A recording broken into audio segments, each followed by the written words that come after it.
자, 오늘이 2020년 2월 10일 월요일 마켓 리뷰를 한번 시작해 볼까요?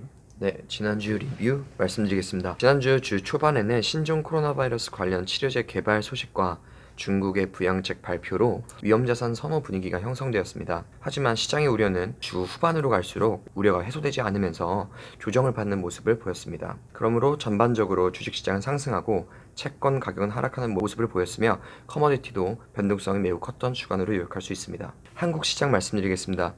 한국 시장은 주식시장은 일단 대형주를 위주로 큰 반등에 성공했습니다. 특히 이제 대형 IT와 시클리컬이 이제 오랜 기간 하락세를 멈추지 못하다가 이번 주에 좀 의미 있게 반등하는 모습을 보였습니다. 이를 반영해서 한국 국채 10년 금리는 4bp 올랐고요. 원화는 방향성 없이 초에는 좀 강세를 보이다가 이내 다시 리스크오프 분위기와 함께 약세 전환하는 큰 변동성을 보였습니다. FX 쪽 말씀드리겠습니다. FX는 신종 코로나 바이러스 관련 뉴스 플로우와 각 통화별 이슈에 따라서 개별 움직임을 보였습니다. 달러와 엔은 다시금 안전자산 성향에 힘입어서 상승하였고, 달러는 미국 경제 지표도 잘 나오면서 주간 1.44% 상승하는 모습을 보였습니다. 파운드는 이번 주 노딜 브렉시트 우려가 다시 커짐에 따라서 2.4% 하락하는 모습을 보였습니다. 다른 인덱스 쪽 말씀드리겠습니다. 주 초반에 미국 시장은 3대 지수 모두 3에서 4% 정도씩 상승하면서 사상 최고치를 경신하는 모습을 보였습니다. 하지만 주 후반에는 신종 코로나 바이러스 관련된 리스크가 재차 부각되면서 상승세가 점차 잦아드는 그런 모습을 보였습니다. 특히 이제 아시아 시장의 경우에는 중국 시장이 일주일 만에 개장되었는데, 개장하면서 동시에 2,500억 달러 상당의 유동성을 공급하겠다는 어떤 그런 대책을 제시를 하고, 또 경기 부양에 관련된 정책도 다시 나오고, 또 이제 미국과의 어떤 무역에서 관세 인하 등의 발표를 하면서 주 초반에 비해서는 많이 반등하는 모습을 보였습니다. 하지만 워낙 개파락이 심하게 일어났기 때문에 상승 전환에는 실패하는 모습을 보였습니다. 미국 채권 같은 경우에는 이번 주에 5.76bp 상승하는 모습을 보였습니다. 이는 실제로 신종 코로나 바이러스가 실물 경제에 미칠 타격에 대한 전망 등이 제시가 되면서 안전자산 선호 현상에 따른 결과라고 볼 수 있을 것 같습니다. 커머디티 쪽 말씀드리겠습니다. 유가는 오펙에서 감산 여부가 불분명하고 신종 코로나 바이러스가 이제 미칠 악영향을 좀 우려해서 이번 주에 2.4% 하락하는 모습을 보였고요. 이는 5주 연속 하락하는 그런 시세를 보여주었습니다. 구리도 주 초반에는 리스크온 성향에 따라서 강세의 모습을 보였지만 뒤로 갈수록 약해지면서 비슷하게 이제 리스크를 회피하는 그런 모습을 보여줬습니다. 지난주를 좀 정리를 하면 아사리판이었다라고 이야기를 할 수가 있지. 주봉이나 일봉들을 보고 하면 전반적으로 약간 리스크 온의 모습을 약간 보였다고 이야기할 수는 있긴 하지만, 그게 모든 상품에 그렇게 움직였던 건 아니고 각 상품마다도 약간 차별화가 있었고, 또 FX도 각 나라별로 각 차별화가 있었고, 어떻게 보면 미국 주식이나 우리나라 주식 같은 경우는 지난주로 보면은 주로 보면은 약간 상승한 모습을 보였어. 근데 좀 전에 태희가 얘기를 했듯이 금리도 강세를 보였지. 그러니까 이거 좀 다르지. 만연하게 리스크 온이냐 오프냐라는 걸 얘기하기가 좀 힘든 그런 거였고, 그걸 가장 강력하게 보여줬던 것이 원달러 환율이 아닐까. 장중에 막 엄청나게 움직였지만 주간 단위로 보면 거의 움직임이 없었다고 봐야 돼. 그래서 그런 걸 보고 우리는 아사리판이라고 한다.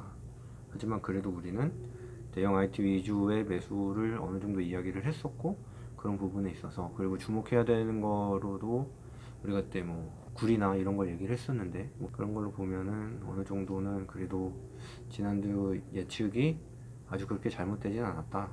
주 초반에는 실제로 많이 반영이 되고, 주간으로 보면 사실 거의 수익률 입장에서는 사실 거의 맞다고 봐야죠. 맞다고 봐야지. 너무 맞다고만 얘기하니까 사람들이 좀 그런 것 같아가지고 약간 건방지긴 한데. 야, 그럼 이번 주도 한번 맞춰줘 볼까? 네. 네. 일단 금주에 이제 주목할 상품은 계속 말씀드렸듯이 굴이랑 원유 말씀드릴 수 있을 것 같고, 주식 쪽에서는 여전히 대형 IT 관련해서는 분할로는 계속 매수를 해 나가는 시점으로 봐야 되지 않나 이렇게 보고 있습니다. 이제 금주 관련 코멘트 말씀드리겠습니다. 일단 중국 내에 가장 이제 문제가 되고 있는 게 이제 생산망에 실제로 차질이 가고 있는 거거든요, 이게. 근데 이제 우리가 그거에 대한 정상화를 확인하기 전까지는 좀 변동성에 있어서는 조금 대비를 하면서 천천히 대비하는 모습을 보여주는 게 합리적이라고 판단을 하고, 그거를 보여줄 수 있는 시그널로서 볼 수 있는 게 이제 팍스콘, 애플 그 파운드리 회사잖아요. 대만에서 아이폰을 만드는 그 회사가 이제 일부 이제 라인이 멈춰 있는데, 이제 정상화되는 시점, 그거가 이제 만약에 확인이 되면 전반적으로 다시 큰 상승 추세를 이어가는 모습을 보이지 않을까 이렇게 좀 보고 있습니다. 이제 단기적으로는 부양책이나 관세이나 이런 좋은 이슈들이 좀 나왔기 때문에 중국 당국이 당장 할 수 있는 대책들은 많이 이제 프라이싱이 좀 돼 있는 것 같아가지고 이제 앞으로의 뉴스 플로우를 좀 대비하면서 천천히 매수를 해가는 그런 주로 요약할 수 있을 것 같습니다.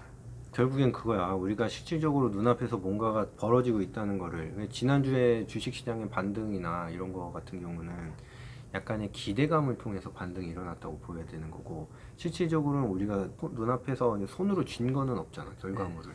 그거를 확인해야 되는 한 주가 돼야 된다는 이야기야. 그러면은 그게 뭔가 우리가 확실하게 뭔가 보이는 게 있다 그러면은 가장 크게 반응을 할 수 있는 것들이 뭐다? 구리 원유. 그렇지. 왜냐면 우리가 그동안 계속 이야기를 했잖아. 주식은 꿈을 먹고 커모디티는 실물 경제를 반영하는 거기 때문에 구리나 원유의 반등이 이번 주는 굉장히 중요하다. 구리나 원유 자체가 반등을 하게 되면 그동안 밀렸던 폭이 엄청나게 크기 때문에 굉장히 빠른 V자 반등을 할 수가 있고, 그거 자체는 주식시장이나 전반적인 금융시장에 아주 큰 좋은 영향을 미칠 수가 있다.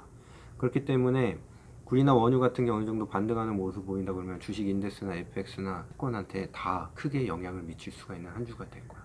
그래서 그런 부분은 확인을 해야 된다. 그래서 테이가 얘기했던 팍스콘이라든지 이런 부분들 플러스해서 구리나 원유의 움직임이 좀 중요한 한 주가 될 것이다. 하지만 그 반대의 가능성도 생각은 좀 해봐야 되잖아. 그렇죠. 하지만 그 반대의 가능성은 우리가 봤을 때는 그렇게 크지는 않다.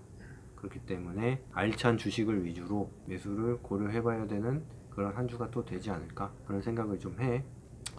건영이 뭐 요즘에 마켓 리뷰 할 때마다 좀 조용한 것 같은데 할 얘기 없니?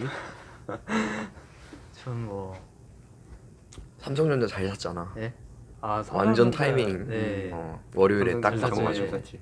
스튜디오 드래곤 이거는 다음에 얘기하자. 네. 그거 그거는- 시점 변할 때. 네.